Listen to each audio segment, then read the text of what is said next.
Well, I told you I was going to continue with my videos today. It appears they'll be in another country. I'm in Canada now. What do we have? What do we start with? I don't even know where the hell we start. Brandon Bates. We started with him. Tim Twaddle's barn. We'll start with Tim Twaddle. And on Tim Twaddle's barn, a little flat yesterday, except for just for me and you. She certainly wasn't flat. She was straight up awesome. 55 and a piece was the mile. She had to drop 57 and a bit. First over grind from fifth. Raced fantastic. Just a really nice filly who's caught some tough divisions everywhere she's raced this year. Then next we had Path of Totality. Path of Totality raced good, finished second in her last start. She wasn't eligible to the Ardennes, so she got a week off. We'll race her. I don't know what Tim. I got to catch up with Tim and see what he wants to do heading into. Their next stake race isn't for a couple of weeks yet, I think. So I'll have to talk to Tim and see what he wants to do with her. Same boat for Rose Run Versatile. Both these fillies have raced tremendous this year. She was second in Philadelphia the same day Path of Totality was. Funny, different drivers, different track. It poured rain right after I left that day with Rose Run Versatile, and Corey Callahan got to drive everybody else in the mud. Couple of seconds for those fillies. Willpower Fashion, I talked about him from the start. I don't want to get into him. I was very disappointed yesterday.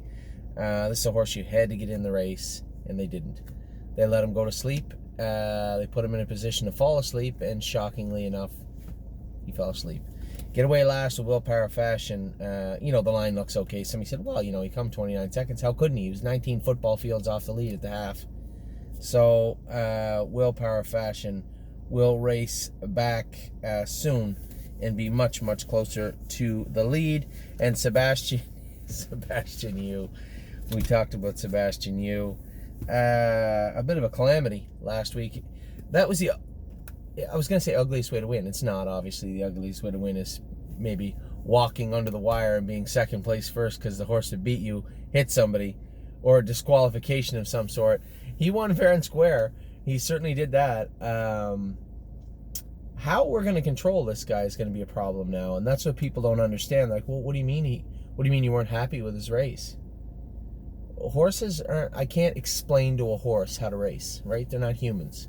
You have to show them how to do their work properly, and then they learn, they evolve.